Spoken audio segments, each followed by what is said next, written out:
cette fin 2021, la situation financière de l'Église est marquée quand même par la pandémie.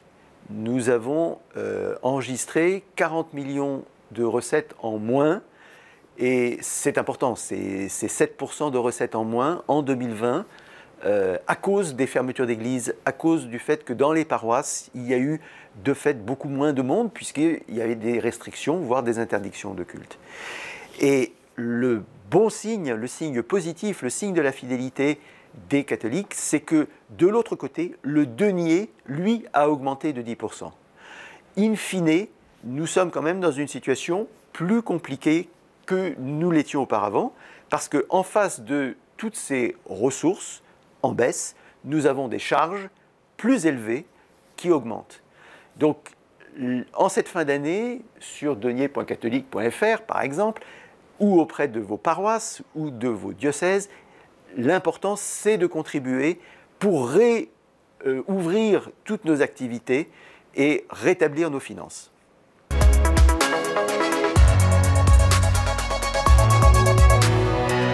L'ensemble des dons, que ce soit les dons faits aux paroisses, la quête, le casuel, les offrandes de messe, ou au diocèse, ou le denier, les autres campagnes pour les vocations, pour les immeubles, tout cela sert à 3 grands emplois. Le premier, c'est les hommes et les femmes qui servent l'Église, les prêtres, les religieux, les laïcs en mission, les personnels qui font tourner nos activités de catéchèse, nos patronages. 40% des dépenses, ce sont les dépenses pour les prêtres, les laïcs, les hommes et les femmes qui servent l'Église. Ensuite, 30% des dépenses, ce sont les murs. Nous sommes dans des églises, il faut les chauffer, il faut les entretenir, il faut les mettre aux normes, et toute une série de bâtiments construits après 1905 sont la propriété des paroisses ou des diocèses. Et donc c'est une charge très lourde en fait, 30 à 35% des charges. 40% d'un côté pour le personnel, 30 à 35% pour les murs, 75% déjà de dons servent à cela. Et le solde sert aux activités pastorales. Au total, qu'est-ce qu'on peut dire? On peut dire que l'ensemble de ces emplois servent à la mission. Tout cela est ordonné à l'activité des patronages, des diocèses, l'activité pèlerinage, l'activité catéchèse, l'activité pour les jeunes, pour les vocations. Tout ça sert à l'évangélisation.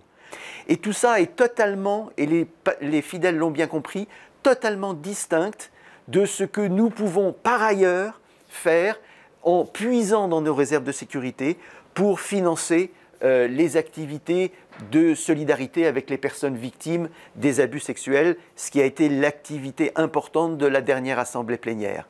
Ces activités seront financées totalement à part. Les dons des fidèles ne servent qu'à la mission, qu'à l'évangélisation.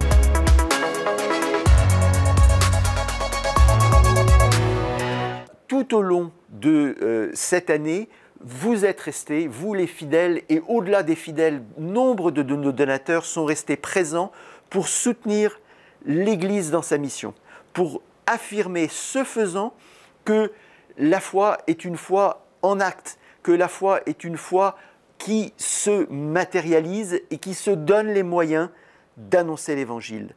Cette fidélité à l'Église, cette fidélité s'exprimant par les contributions financières à la quête, par des offrandes de messe, par le denier, c'est une manifestation de la solidité de la foi, de la vigueur de la charité et de l'importance pour tous de l'espérance chrétienne.